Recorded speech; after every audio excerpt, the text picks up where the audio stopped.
just have like, I can't believe I like saved all of these. Your mom? Yeah, it's my mom. Isn't she beautiful? That's why she had like, she kept on calling me fat and ugly. I'm not living up to this.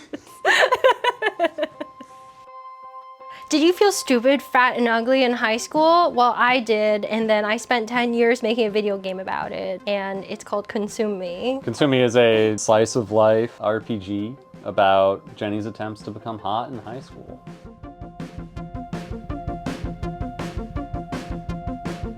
These are like from my teenage years. So like when Consume Me took place, this is like all the stuff that I kept around. So you know how in Consume Me there are like a bunch of journal entries and checklists, right? I literally did that in real life. And if you want to like flip through it and look at it, you can see. Wow, this is the game. This is like basically how the game is laid out. I'm not lying. Jenny showed me a lot of this stuff when she was first proposing the idea of Consume Me. Wait, you want to come in? You can sit on the bed if you want. Yeah, why not? Wait, Kelly, do you want to come in? It's fine. Jenny was showing me a lot of this stuff when she was first proposing the idea for Consume Me, and she's like, look at all these like checklists and things like this. Doesn't this just look like a video game? And I was like, yes, that looks so much like a video game. And we designed this whole video game that's kind of like based on this idea.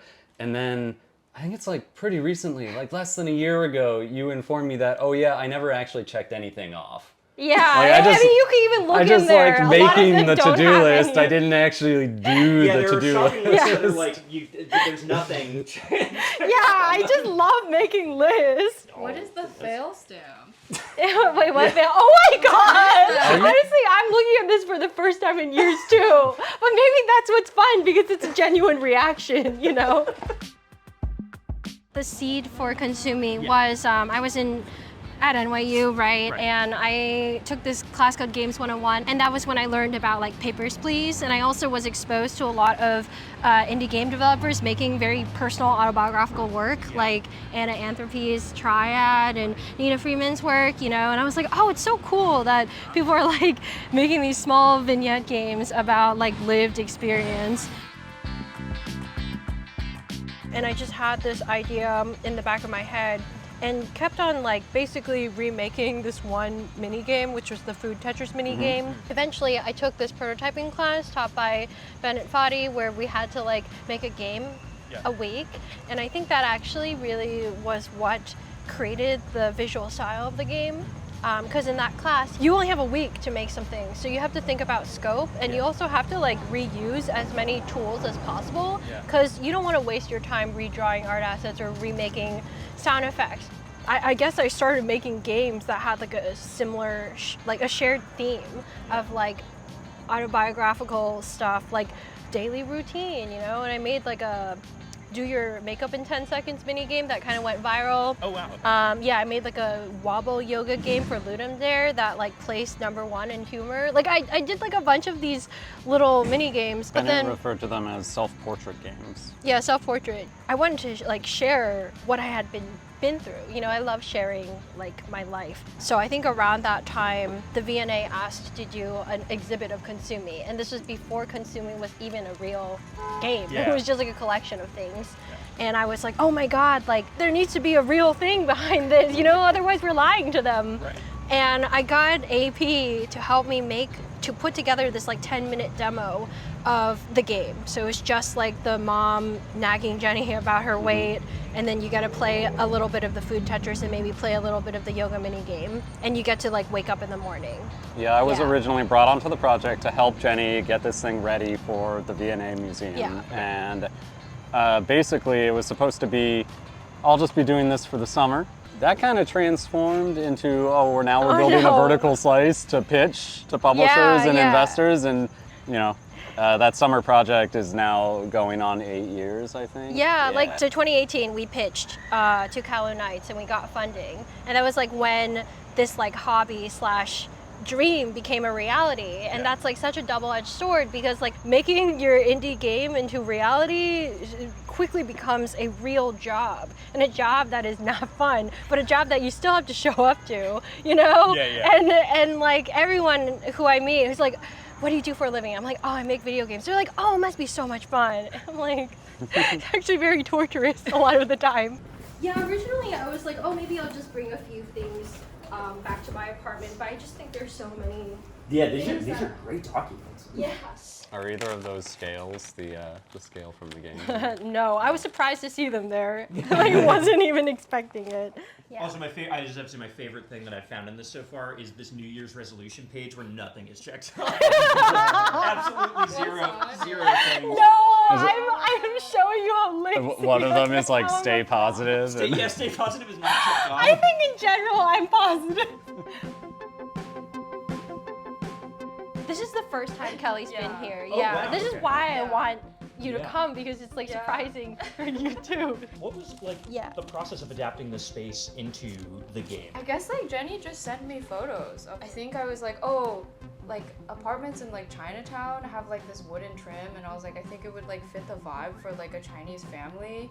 But then like, I guess now that I'm here, I'm like, there's not that much like, I feel like I added like Asian elements to the house. I feel like at least I captured some of like the clutter, I think. Yeah, I feel like a thing we talked about early on was like, oh, I want things to look messy and like lived in, you know? That was like a really important feature, and now I think you understand what I mean by that, because there are like so many boxes. Maybe and I didn't understand enough. Yeah, I know. All right, so I designed this yearbook. You designed this? Yeah, I was like the art director. I'll find more stuff. UB J. So, is it Jenny J right here? Most likely to change the food industry. Yeah. All right.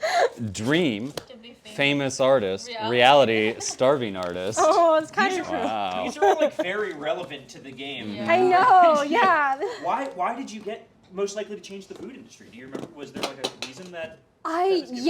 Because I was trying to mask my eating disorder as like a way to like get into college, and I became a vegetarian. I don't know, this sounds so dark, but I became a vegetarian when I was 16, and then I was like so obsessed with food and counting calories that I was like, oh, might as well make it my college major. But wanted to study like food policy. And I was obsessed with going to farmers markets, but now I make video games, so yeah. I guess like one aspect of the game that we didn't include that came from my real life was how dark the eating disordered stuff manifested itself. Like it shows up in the game, but I feel like it was more of like a light touch. We don't put in the gruesome stuff. Yeah, we don't.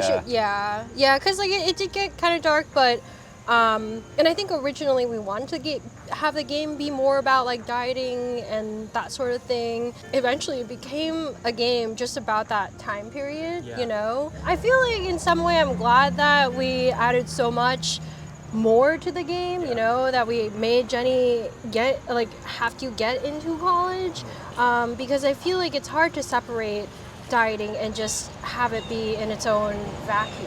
You know, I don't think it paints like a true picture of what it's all like, you know, to be 16, you know. Yeah. This is also how we got the systems to come together, is we had to put a lot of non-dieting related goals into the game. Right? Yeah. Like the whole like choose what you're doing with your free time doesn't work as well if you have a singular thing that you're focused on and nothing else matters, right? I think also, a game would just suck if you had to play that food Tetris minigame like over and over again, which you already have to do too much, in my opinion.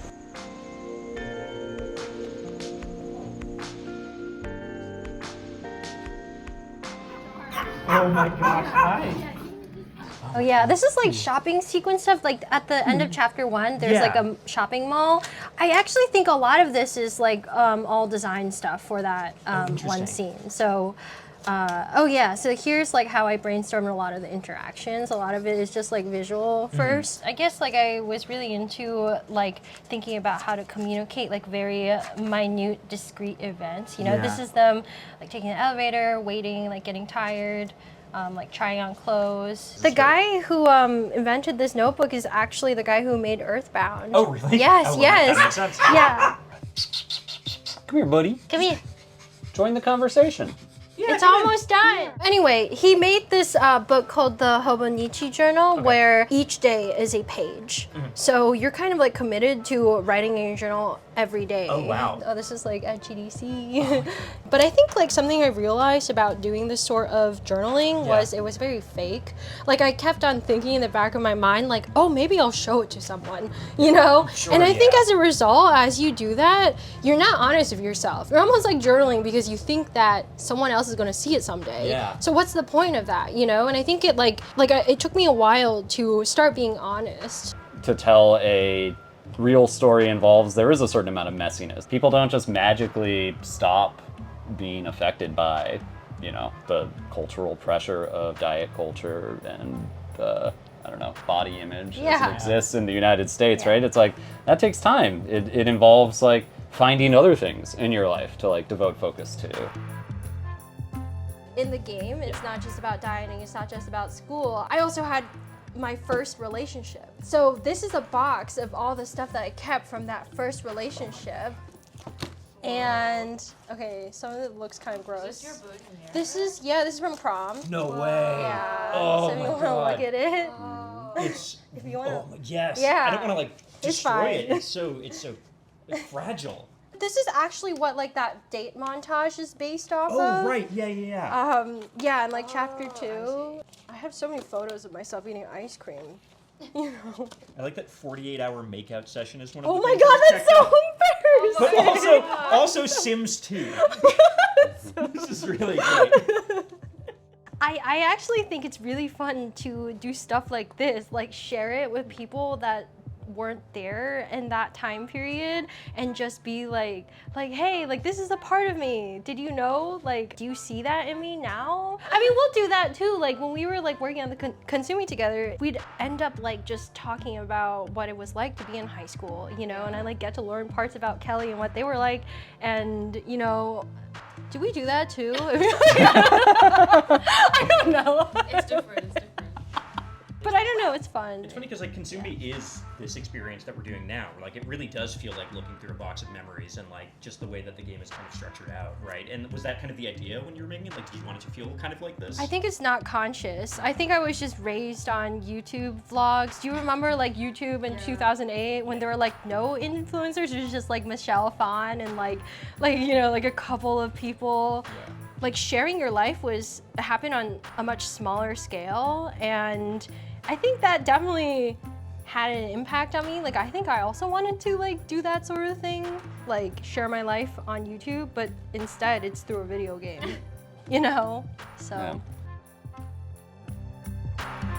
I didn't know how like it would be received. I was like, I Like- hope we get at least one nomination. That'd be really nice. Yeah, That I my was like thought, yeah. fluctuating between it's definitely gonna win the Seumas McNally, Oh. and it's like no one's going, like it's not gonna get anything. I was, one day you would be like, Like, oh yeah, I knew we were gonna win. And then I'd be like, but yesterday, Jenny, you were like, there's no way we're gonna win. yeah.